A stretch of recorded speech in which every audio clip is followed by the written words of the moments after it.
Bit of a combative first slide for you. And I often start with this slide because, well, sustainability is my bag. This is what I really care about. And when we think about sustainability, many of these challenges are interconnected, right? And so we live in a world where sustainability and the things that we want to do are interconnected. So climate change, right? We understand that that is going to be a problem, but it is interconnected with waste and waste management and pollution. It is interconnected with social disconnects and the fact that we no longer agree with each other.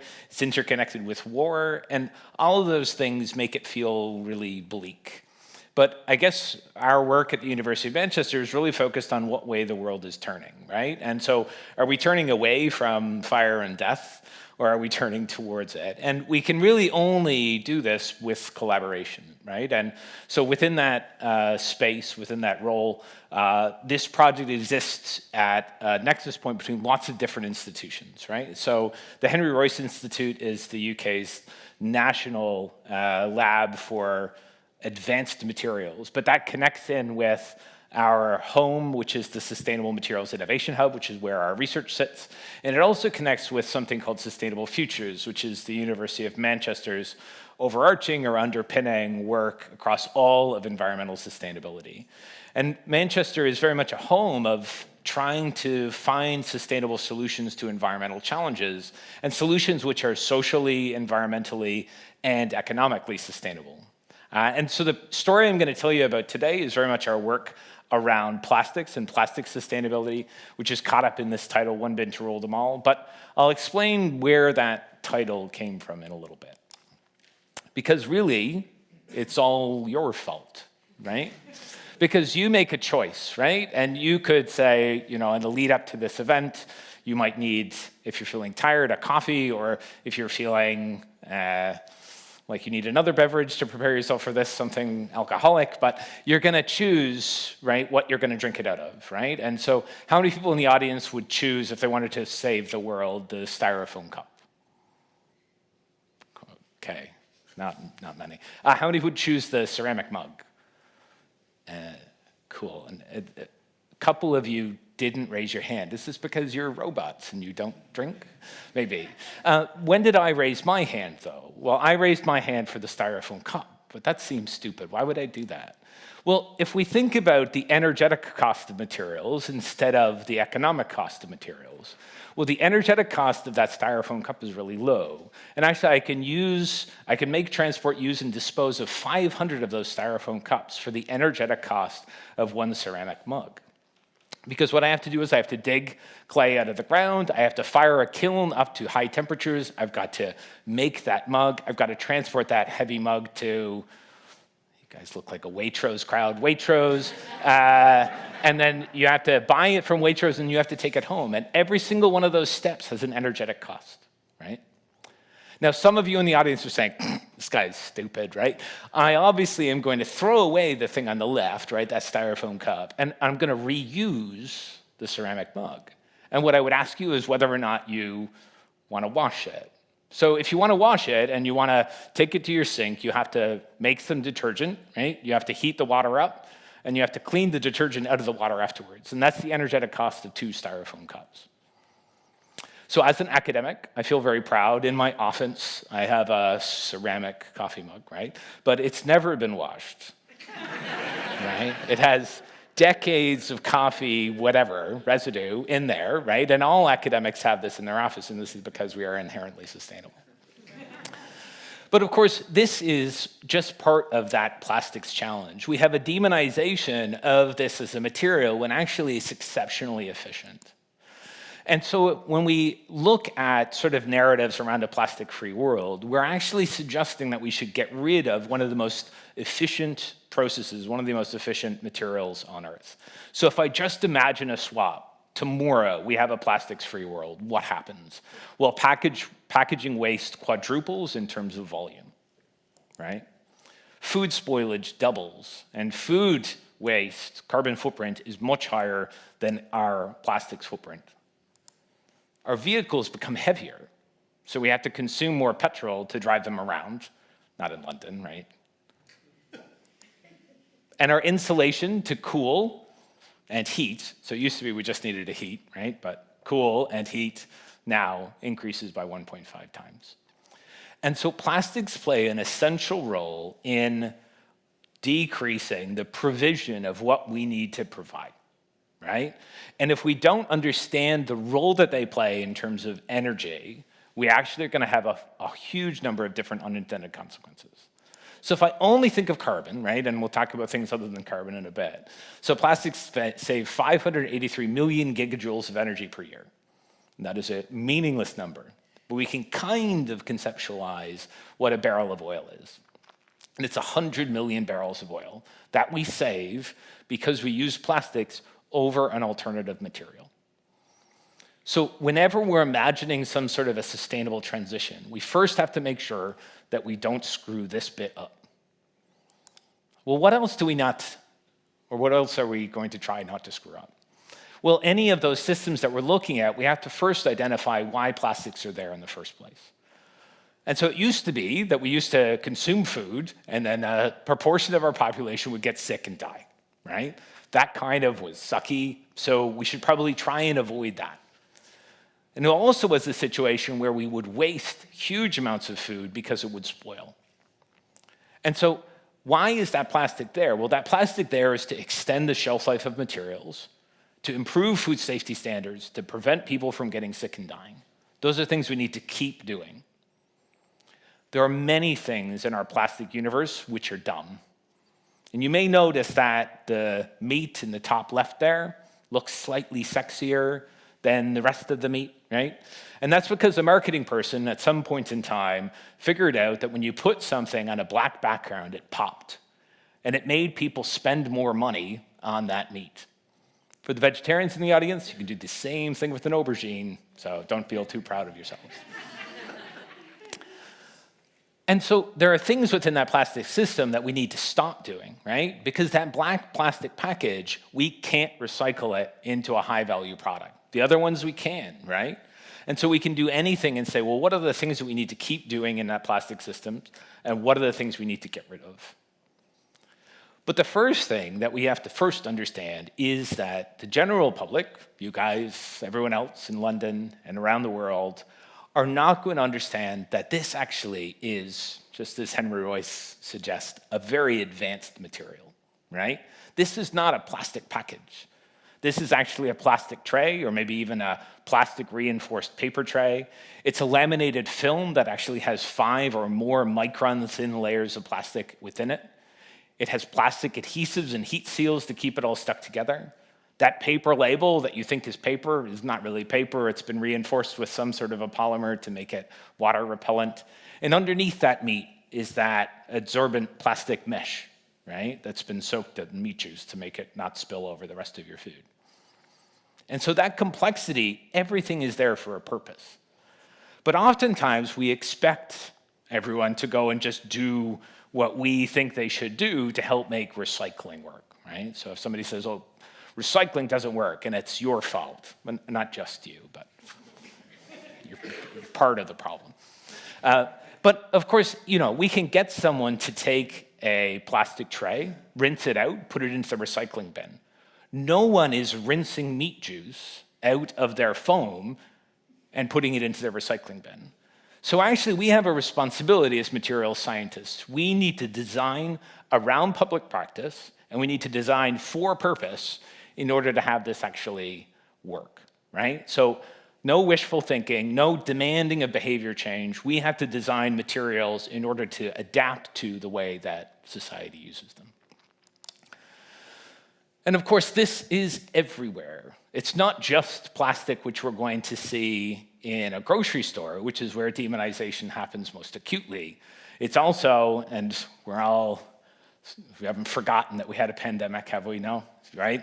We really, really highlighted the importance of plastics in our lives through that process, right? Plastics exist in medical care to prevent infection, to provide consistency, to provide sterility. absolutely essential that whatever material transition we're imagining, we keep doing those things.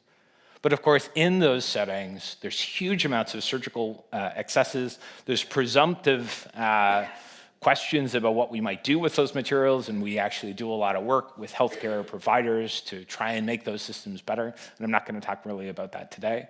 But in any system, you can then go and look at what's the stuff that we need to keep doing and what do we need to get away from. And of course, we have other things in our plastic lives which, well, we actually really need to question. And nothing against mum or you, but this is a package of wet wipes, right? So we used to be able to wipe our bottoms without these things, but something changed. And on this label, it says 0% plastic and 100% biodegradable. Well, in this package is a polymer called polylactic acid. It's a plastic, right? It's just derived from renewable resources instead of petroleum resources and has a higher carbon footprint with it than many of the petroleum-based plastics. And it is biodegradable in an industrial composter. And we have 0 industrial composters in the United Kingdom. But this changes practice because normally you would throw something out and you would put it in the bin, but what you do with this plastic is you flush it down the loo, and these serve as walls ties on the fatbergs that we have in our sewer systems. So there are consequences to the labeling that we have, there's consequences to the messaging, and all of these things are interconnected.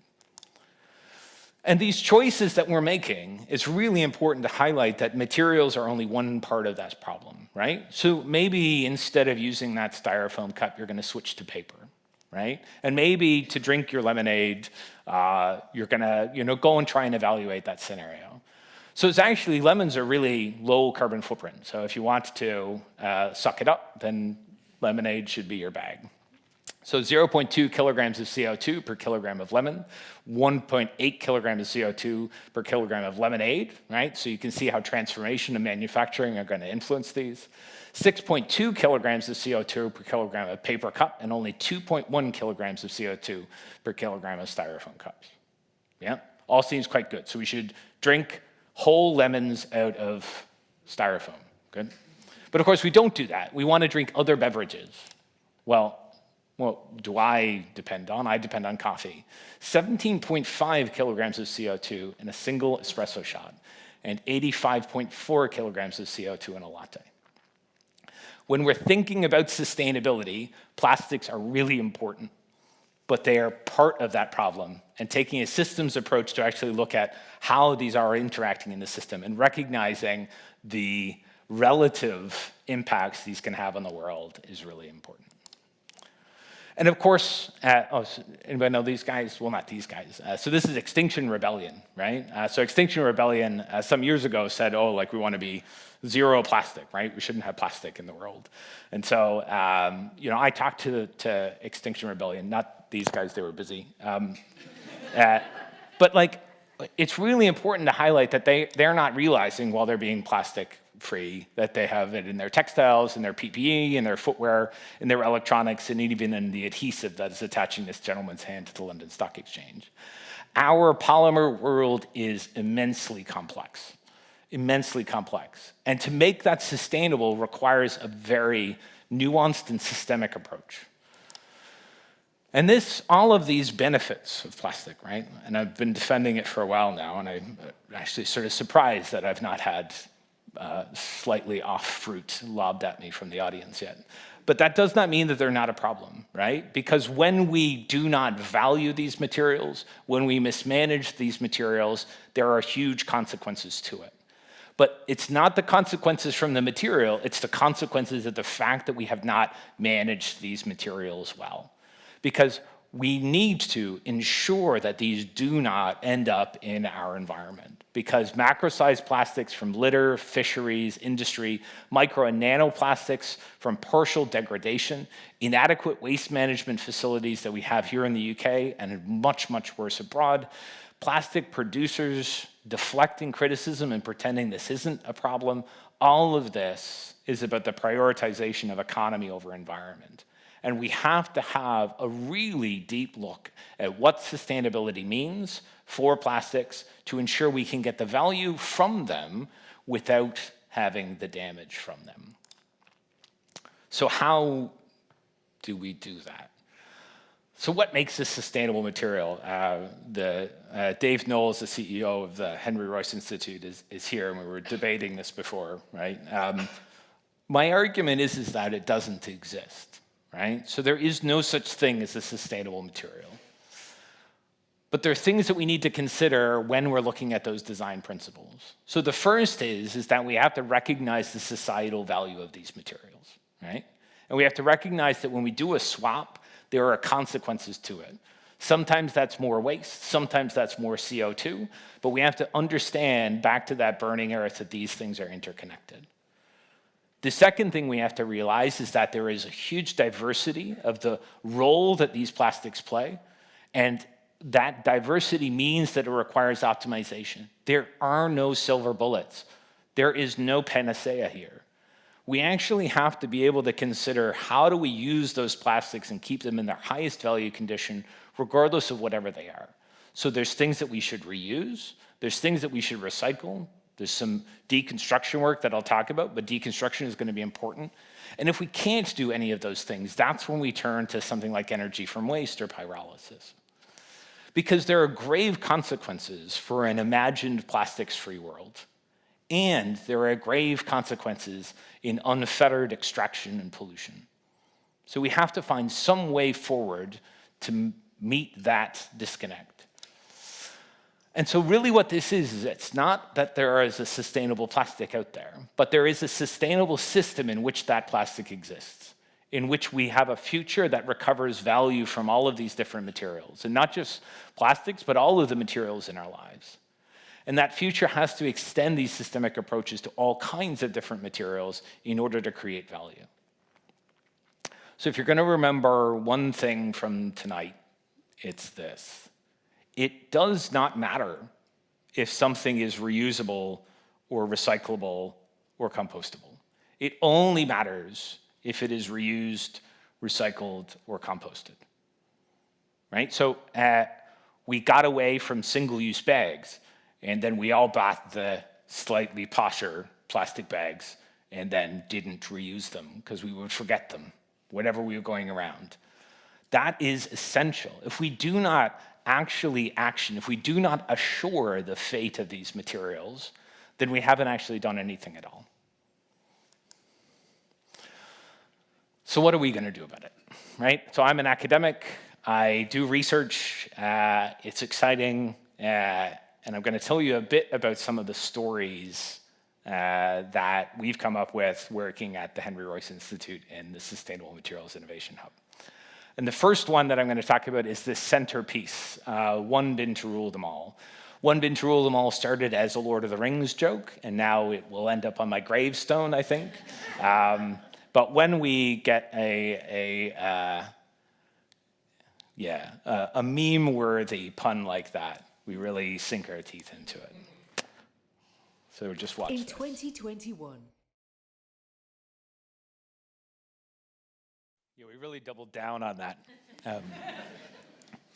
So what did we actually do beyond the Frodo jokes? And I mean, in the first video that's also on YouTube, we had like Orca Cola, and it was bad. But really, what we were doing in this project is saying, what are the decisions that you can make when you're sorting, right? And what are the decisions that are going to add material value by doing those sortings? And which are the decisions which actually align with social practice, okay? So this means that you have a bin which would allow for multiple different fates just by being able to sort out of that system. Now, to do that, we are dorky scientists, right? We do not necessarily have control over that system, so you have to collaborate. And actually, instead of just collaborating with an organization like a waste management company, you actually go and you build up a supply chain. And you build up that supply chain because you need those different people to talk with each other in order to be able to create value. A lot of these decisions are about how do you tag material, how do you sort that material, and how do you share data without compromising some sort of imagined confidentiality in a supply chain. And so exceptional work from both economics and social science, which is then informing the material science element. And what this allowed us to do is to actually, during the pandemic, go in and look at people's bins and see what they had sorted. Let's just say it was gross. But when you are giving your research team the opportunity to actually go out and socialize on a Saturday, they still volunteer, even though it's horrifically gross. But really, what was interesting about this is that it allowed you to see the nuance in public practice. So the best example of this is in flexibles. So flexibles is something which we've been trying to recycle technically for a long time. And there's a lot of new solutions out there. And what that requires us to do is to sort those flexibles out by blowing them, right? Because a 2D object moves very differently than a 3D object. But what we found is that from a social practice perspective, everybody took a flexible, shoved all of their flexibles inside that flexible, and then tied a knot in the flexible. And they have transformed those 2D objects, which we had imagined a way to sort and a way to collect and a way to then create value from, and they transformed it into a 3D object, which we now could not create value from at all. And so because we had been presumptive as to what the practice was going to be, there was then economic value which was lost, right? And so really what this was it's bringing different tagging technologies, different sorting technologies together. And the important thing is that each of those tagging technologies can make a different kind of decision. Some of those decisions are decisions which allow for reuse. Some of those decisions allow for better recycling. Some of those decisions allow for segregation of contaminants. Let's just say we found a lot of COVID tests. And keeping those contaminants away from the rest of the recycling system to keep the value in the system. And so that stress tested all of the different types of decisions that you could make and then informed the types of policy measures which would add the most economic value. Because to have an environmentally improved outcome, you need to tether that to some sort of an economic value. And so that also then led to the creation of the hierarchy. So the hierarchy was mentioned in that video, and the hierarchy is exceptionally complex. This is just a blow up. It's an interactive website, and I'll have a QR code that comes up in a couple of slides on how to link into that. But actually, it's been really informative because it's a single stop for lots of information. Because each one of those different colored pieces allows you to dig into an exceptionally information-rich area to show you what the consequences are of different fates. And those different fates are then layered with the information you have about your local infrastructure to be able to then say, well, this is what we could do if we wanted to, say, collect waste differently in Greater Manchester. And so that led to a lot of work on policy, right? And we didn't really start this thinking about policy. We were like, oh, we're going to make some recycling better, right? But actually, it became exceptionally important to interface with policymakers. And that's at the local level, where we're helping to redesign Greater Manchester's next material recovery facility, to national levels, where that simpler recycling policy adopted a lot of our recommendations, to the UN plastic treaty negotiations. And of course, what that showed us is that really in the past, recycling and the demonization of it has focused on three areas: waste management companies, recyclers, landfills. And it's a decision point that happens there because we don't care what happens with those bins. They just go and they leave, they're collected, and something happens. But actually what's really interesting about that is that that whole supply chain, suddenly the decisions that they were making had real consequences. And every single consequence up until that point was coming on at this laser focus on the consumers, that the consumer was the one who was making the wrong decision. But the consumer wanted to make the right decision. They simply didn't have the information to empower that. And so what we've done is to sort of say, well, these are the kinds of things that policymakers should think about, and actually leave consumers out of that. Don't consider them. Don't try and force change. Actually adapt to that change. Adapt to the diversity of practice and keep those rules really consistent and keep messaging really, really simple. And so that means that plastics should be designed for recycling, that we have to have authenticity and traceability across supply chains, that we need to consider the things we add into plastics, so additives or fillers or colorants, because that's really damaging to the productivity of that system. We need to have consistency of waste collection, adequate sorting systems, and using some of those advances that we talked about, and then adaptable processing infrastructure so we don't get stuck in this challenging situation where, because it's Christmas and we suddenly have a different waste stream, we don't have a waste management system that can adapt to it. So that's led to lots of pressy type things. Myself, my collaborator Helen Holmes, and my collaborator Maria Sharmina have done stuff on BBC One and on dispatches and on all kinds of different things. And you can click through and sort of find some of the cooler public impact pieces out of those from those QR codes. But because we're at the Royal Institution, I wanted to talk a little bit more about some of the more hardcore science stuff that we're doing. And in particular, really talk about 3 different stories about how we can go and tackle specific technical challenges within this recycling system. And the first thing I'm going to talk about is this idea of deconstruction, right? So deconstruction seems to be at odds with recycling, right? Where instead of reusing it or instead of recycling it, we're somehow breaking this all down.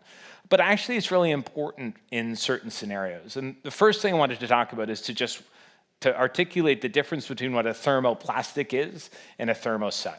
So a thermoplastic, that's what you're thinking of in terms of plastic. So a milk jug in a grocery store, that's a thermoplastic. And thermoplastics are great because we can make lots of different things out of them, right? The challenge with them, however, is that you basically have a material which can go through a glassy transition and a melt transition. And so it goes through a softening process where the chains can slip past each other, and then a melt process where it can act more like a liquid. And that's good, but it's also bad because it gives those materials really poor solvent resistance, it gives them low thermal stability, and it means that they have significant stress softening, which means if I have a really hardcore engineering application, like I want to put it into space, well, that's going to be really, really difficult because they just aren't going to have the performance. And so to combat this, scientists have developed what are called thermosets. And effectively, if I take a thermoset, I've now cross-linked those chains together to make something which is fixed. And because that's a cross-linked network polymer, I now still can make lots of different things out of that because I can control the nature of those networks and the flexibility of the chains in between those cross-link points. But I also get to something which was really, really strong. So I get very good solvent resistance. I get a very robust material. It's very thermally stable. So it sort of seems like, well, why don't we just make everything out of thermosets? Well, I mean, the challenge is when we think about end of life, because thermoplastics, I can reuse those materials, and I can often reuse them in different forms. I can recycle those materials, I can degrade them, or I can, if I'm not wanting to do the best thing, incinerate them. But thermosets are really difficult to recycle because that is this cross-linked network, right? And so that leads to either downcycling, grinding it up and putting it in cement, or more often than not, landfilling it or incinerating it. And that means that we have really bad end-of-life outcomes for thermosets, which are challenging to deal with. So we developed some chemistry to help with this. So on the left, you see some cyclic esters. These are classic sustainable monomers because they create polymers which are inherently degradable. Now, note that I'm saying the word degradable there and not biodegradable. So under lots of conditions, these are biodegradable, but we actually see that as a real loss in value. We want to keep that value in the system, recover the chemical monomers that are in there, to be able to go and create economic value out of that. So we say degradable because we want to get those materials back at end of life. And we invented this little molecule called Bistox, and basically it stuck those 2 rings together. And when I take a catalyst based on aluminium and I put that into the system, I effectively can create a thermoset. But instead of the traditional thermosets, which are not degradable, this now allows us to have a degradable system. And this is especially important when the stuff that's inside the degradable polymer is really valuable. So if I put a bunch of carbon fiber in there, well, actually my carbon fiber is very, very energy rich, right? Not that it's rich in energy itself, it's that I put a whole lot of energy in terms of the creation of it. And so it's a big carbon sink. And if I want to reuse part of it, well, I actually want to reuse the carbon fiber, and I need to get the polymer off of there afterwards. So we modified something which is called vacuum-assisted resin infusion, which allows us to squeeze those monomers into a mesh. In this one, it's shown in that central unit as being a glass fiber mesh, but we can do this with carbon fiber as well. And interestingly, we were the first who had to sort of take this syringe technique and get this to work because we were doing very different chemistry than would be traditionally done with an epoxy thermoset. And so effectively, this just allows us to squeeze this into a bag and get these resins out of it. And what was really good about that is that the resins were really high performing. So we had things which sort of met the classic epoxy thermoset performance. And so we could use this in a wind turbine blade, or we could use this in a boat. But they had a completely different performance at end of life. And so I could degrade those materials and recover value after end of life. I could reprocess those materials and turn them into something else, or I could do a full carbon or glass fiber recovery of those products. And what's really important is that the stuff that I'm getting back is actually the original chemicals that we were using to make this material. So I can take those same chemicals, and so that central core unit breaks down to tartaric acid, and I can recover those and then use those to make a new resin. And so circularity is not necessarily about identifying that one solution or reusing everything. It's really about tuning the performance of the material, right, to what you need it to do, and then tuning the end of life to the chemistry that is possible. Now that seems quite abstract, right? Because I haven't brought in a wind turbine blade here, but all of you have a card in your pocket, right? Some of them may be branded with MasterCard, and the reason that MasterCard is up on the slide is that they were our partners on this project. But it really shocked me to know that there are 6 billion cards per annum that are put onto the market. 6 billion. It's a lot of credit cards. Those cards are traditionally made of PVC, right? And so polyvinyl chloride is actually a really damaging polymer to the environment, both in terms of how it's made and in terms of its end of life. And so polyvinyl chloride, that chloride actually means that a lot of the degradation products will release HCl gas, so acid gas. And so you will eat reactors, it'll have all these different consequences. But the bigger consequence was that MasterCard said, well, okay, we're gonna come out and try and come up with a more sustainable card. And they actually, before they started working with us, came out and said, well, we're gonna launch this biodegradable credit card, right? And when it biodegraded, and it did, it released the barium from the magnetic strip and the 18 metals in the chipset into the environment. That maybe not a good idea. And so we got approached to say, like, well, okay, that might not be good. What would a card look like? Oops. And actually, by making it out of PETG, we suddenly can unlock this. So we changed the card formulation and effectively did this. So the credit card can actually be split. You can do this at home if you really want to, but take a little bit of nail varnish and you can delaminate your MasterCard and chop it up into little bits. But we didn't want to do that, right? We just wanted to take that card, put it in a depolymerization setup, and basically get the orange goo that you see in the bottom right. And that orange goo looks like it's not valuable, but it's hugely valuable. Because when we scale that up, and this is an example of when we did 300 credit cards, it was great. We were actually hosting a very important person, right? Who I was like, oh, do you want to give me your credit card? And he gave me his credit card, and I put it in my back pocket, right? I was like, that's also not smart. And then I gave him a different card back, and he didn't notice. No, I didn't do that. But actually, what's really important is that this needs to be very fast, it needs to be quick, and it needs to be easy, right? And you have to show that these things work at scale. So we did 300 credit cards in about half an hour, right? So what does that actually allow us to do? Well, the essential thing out of this is that economic value is not defined by isolating one thing. So we can recover the monomers from this, and we can use those to make a new card. Cool. But actually, the economic drivers are the recovery of the metal and the chipsets. Because when you place economic value on the system, on the whole object, you actually go and create more economic value. So in our research group, we do our own life cycle assessments, we do our own techno-economic analyses, which are basically the tools we need to prove environmental and economic sustainability for these processes.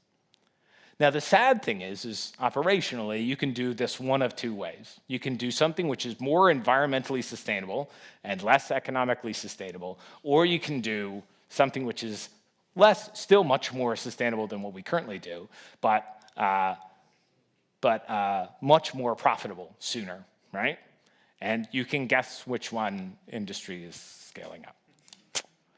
Okay, so that's that story in the top right about our work with MasterCard and degradable systems.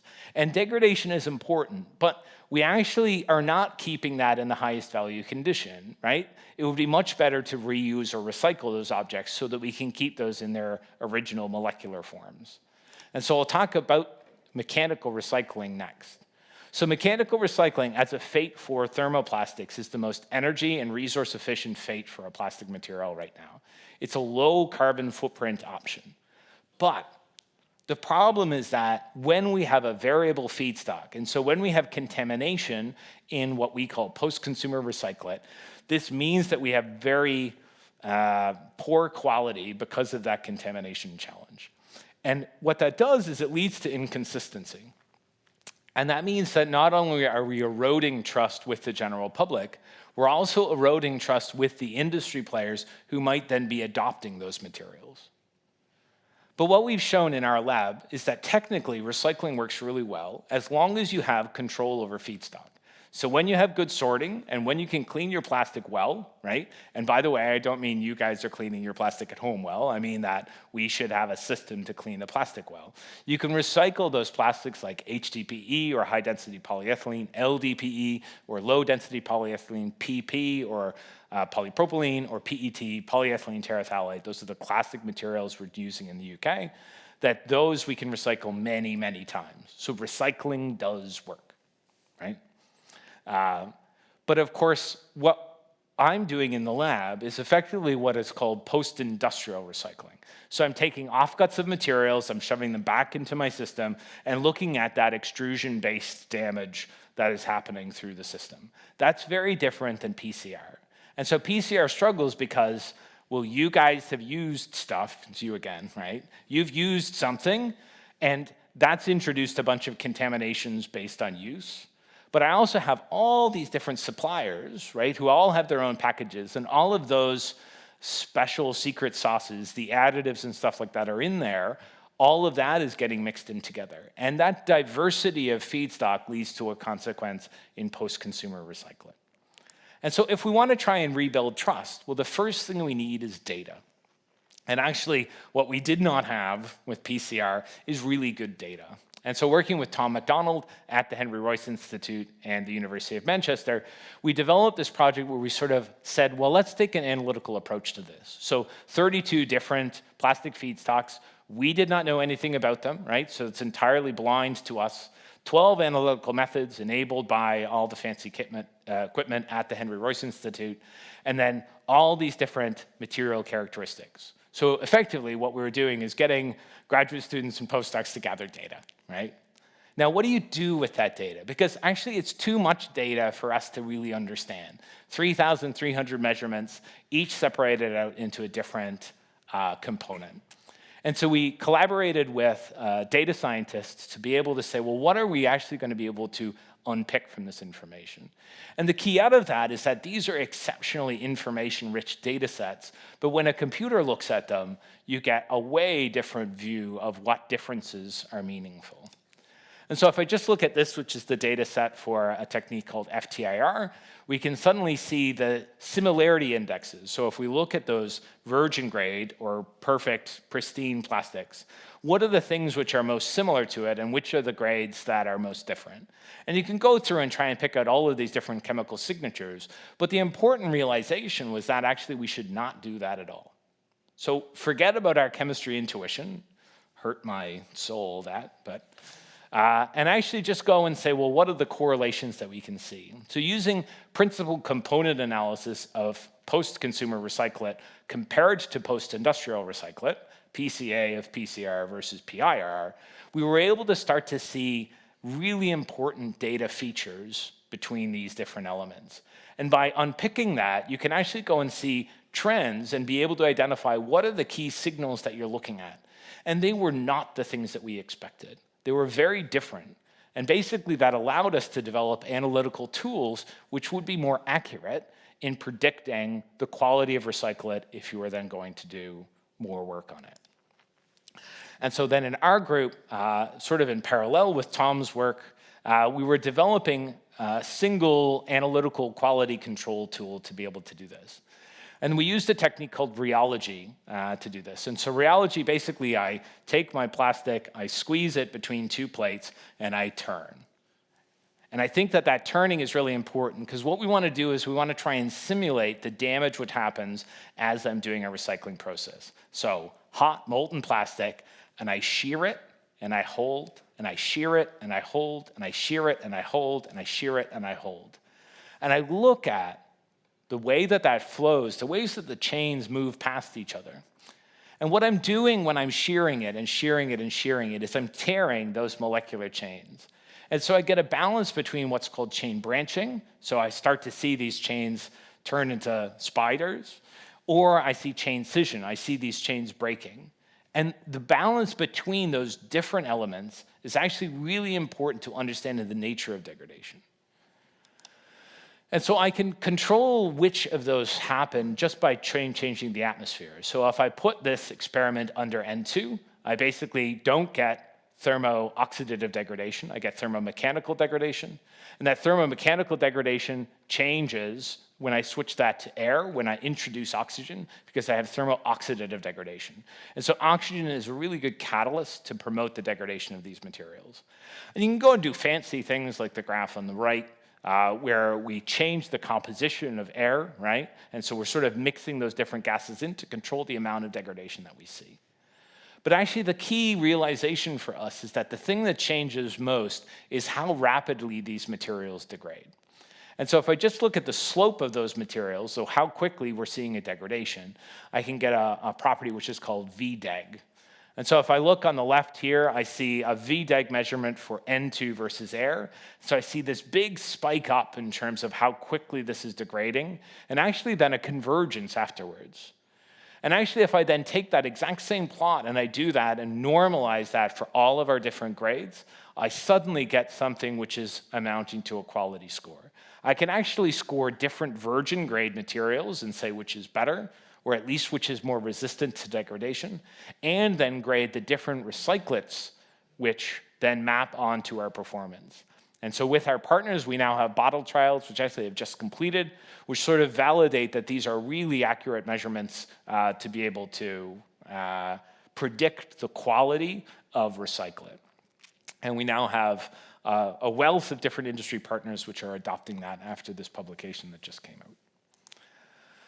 Of course, that doesn't mean that this is solved, because what we have then is tracking back to why these things are different. And the reality is that because we have these huge additive cocktails in there, we have a real consequence as we get recycling to work. Because not only do we have each of those different steps introducing new additives, we actually have those additives retained in the system. So the better we are at recycling, the more risk we put into the system, because our additives are designed for a single loop. They're not designed to last multiple cycles. And that has a real consequence in terms of the health and safety of those materials and has to be quantified, considered, and mapped onto those quality control metrics that we're developing. But of course, this is all about assurance and trust. Because if we're going to get this plastic ecosystem to work, you guys have to trust the quality, right? And you have to know what the risks are. And we actually have to ensure that there are no risks, right, to the use of those materials. But then consumers are only part of the equation if we're going to adopt this. The industry players also have to trust this. And trust is so important to making this work. So speaking of trust, we now see that in your bottles, right? You're going to go and look at a bottle and it'll say, oh, 30% recycled content, 100% recycled content. What's the authentication for that?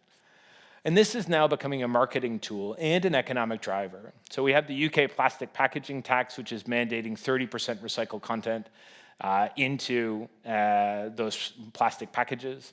We have upcoming legislation in the EU and in some US states.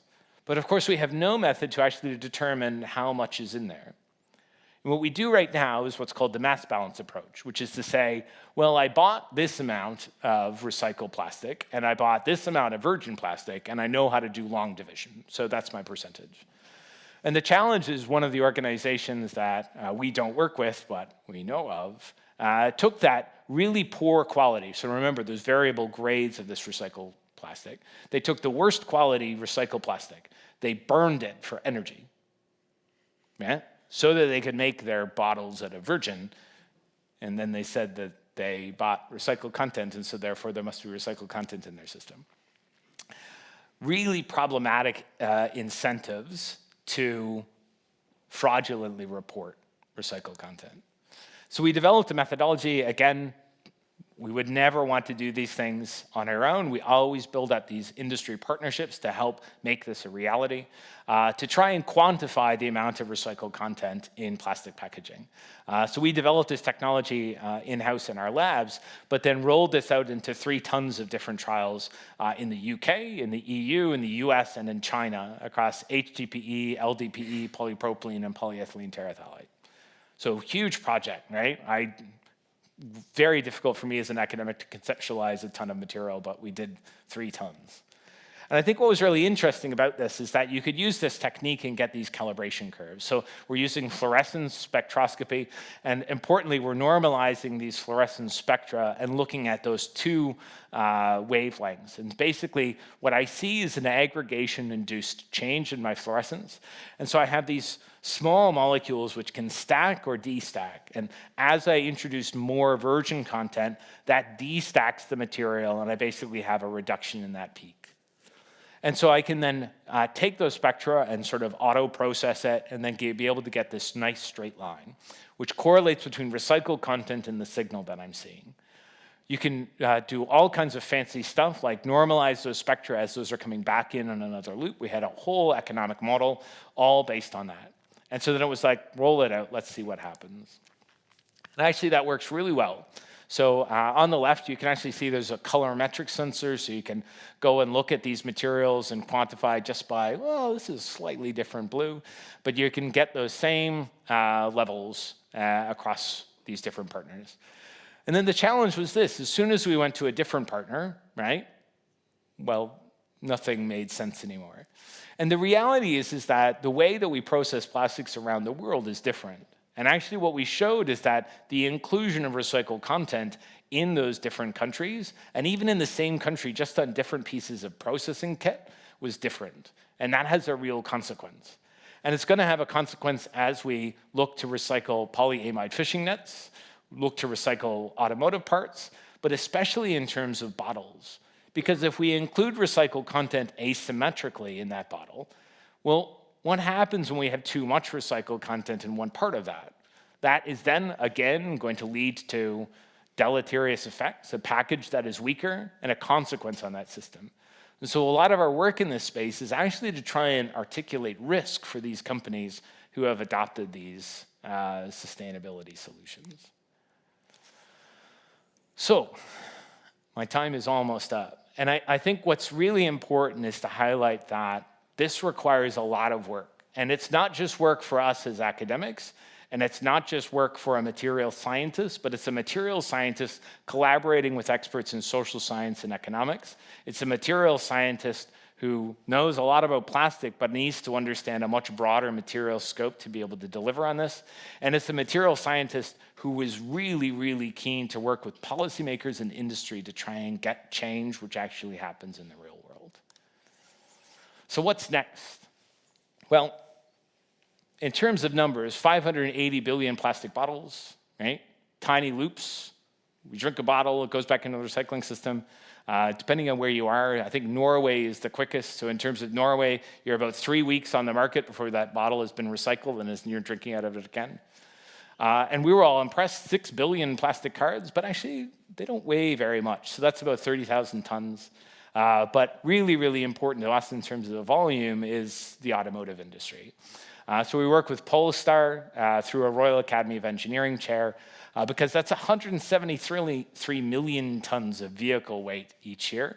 And that's 15% polymers by weight, but actually much more than that by volume.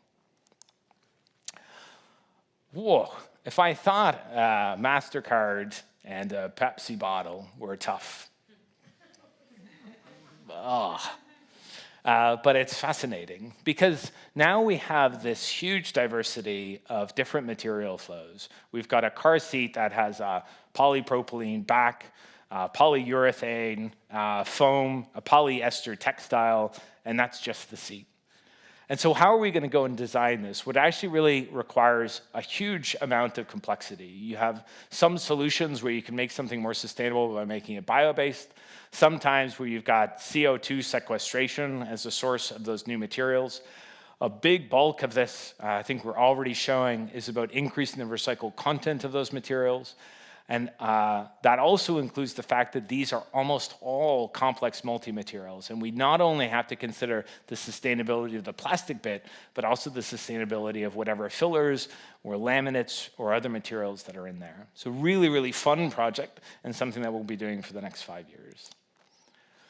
I want to close by just talking about how I've tried to talk about plastics being really important and really essential. But nothing is infinitely doable. There is no such thing as infinite recycling, right? There's no such thing as infinite reuse. There's no such thing as infinite composting. Everything has losses, and that's because of the fundamental laws of physics, right? We will always have degradation. And so when we think about our world, this is really about keeping those materials in their highest value condition for as long as possible. And that should be our responsibility, especially as an island nation, where currently what we do is we import raw materials and we export waste. So what we advocate for is what we're calling a spiral economy, right? This bit naivete that we should turn a bottle into a bottle or a yogurt tub into a yogurt tub. Actually, what we should be doing is saying, well, when I can't put that into a bottle anymore, I need to put that into something else. And that something else needs to sequester that material for a lot longer. And I can go and do those different material transitions and end up with something in the built environment, right? And so this is a picture of ID Manchester, which is now called Sister, which is our big new development district at the University of Manchester. But at that point in time, you can then do that molecular degradation, that breaking that down and deconstructing that into small molecules to be able to go and create value. And I think that is the key to be reframing stuff, to interweave, reuse, recycling. Stop calling that downcycling, because I personally would rather have a car than a bottle, right? And make sure that we're keeping those molecules in the loop for as long as possible. And that means we have 3 new words for you to think about.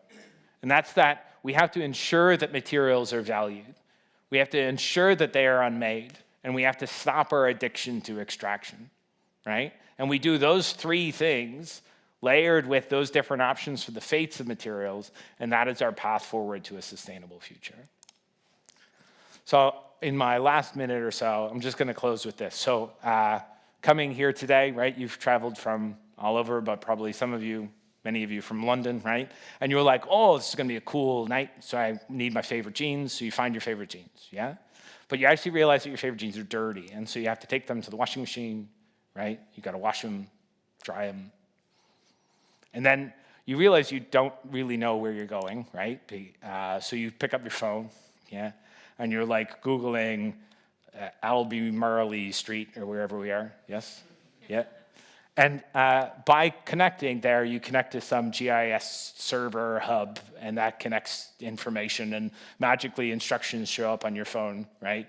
Probably telling you that there's a coffee shop nearby, but it depends on what you consume. And then you get on public transportation, right? It's a sustainability lecture, public transportation, yes, good. All to then come here, yeah? And the reality is that I've been talking tonight about plastics, but actually we need to unmake all of those things. All of those things in those complex systems, we have to recognize the value of the different materials which are created within those and be able to recover value from all of them. So the unmaking of everything, which is very much our new catchphrase, beyond one bin to rule them all. So on the back of my gravestone will be the unmaking of everything, is to retain value in these objects, these components, these materials, and these molecules by unmaking the multi-materials that create our world. And that's our goal. I talk and lead and go get funding. The people that do stuff are the ones who are listed on this slide. Huge thank you to them. Huge thank you to the funders and to the Henry Royce Institute for helping to arrange this Royal Institution lecture, and thank you very much.